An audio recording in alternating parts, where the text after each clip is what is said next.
The name written in fog. Everyone in Greyhaven knew the lighthouse was abandoned. At least, that's what they said. Ethan Cole arrived in town on a morning wrapped in thick fog, the kind that swallowed sound and direction. The bus dropped him at the edge of the road and left without waiting. Greyhaven felt like a place that didn't expect visitors and didn't welcome them either. Ethan had come because of a letter. No return address, no stamp. Just his name written in careful ink and one sentence inside. If you want to know who you really are, come before the light fails.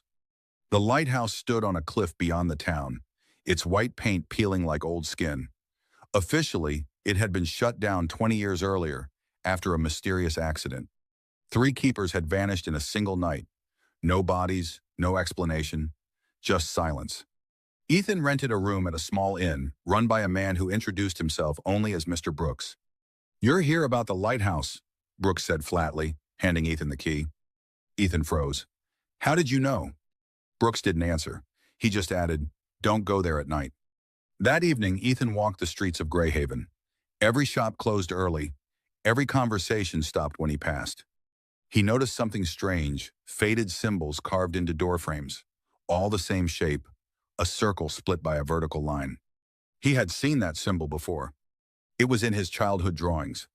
That night, Ethan dreamed of a light turning slowly through fog, and a voice whispering his name, not Ethan, but another name he couldn't remember.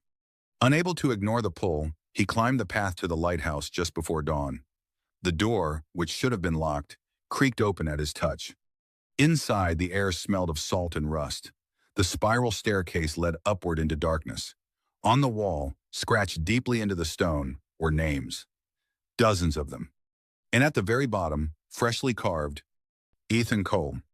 His heart raced. "I've never been here," he whispered. At the top, the lantern room waited, and the light was on. A man stood there, his back turned. His hair was gray, his posture familiar. "You came late," the man said.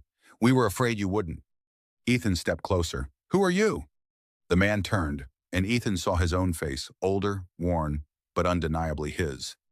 "You were the keeper," the man said. "You left. You forgot. That was the price." The truth unfolded like fog burning away under light. Greyhaven wasn't a town, it was a boundary. The lighthouse didn't guide ships, it guarded memories. Every keeper who failed vanished into forgetting. Ethan had escaped once. Now the light was failing again. Outside, the fog began to lift. The town bells rang for the first time in 20 years. Ethan stepped toward the light, feeling the weight of his real name returning, and knowing that some mysteries are not meant to be solved, only continued. As the beam swept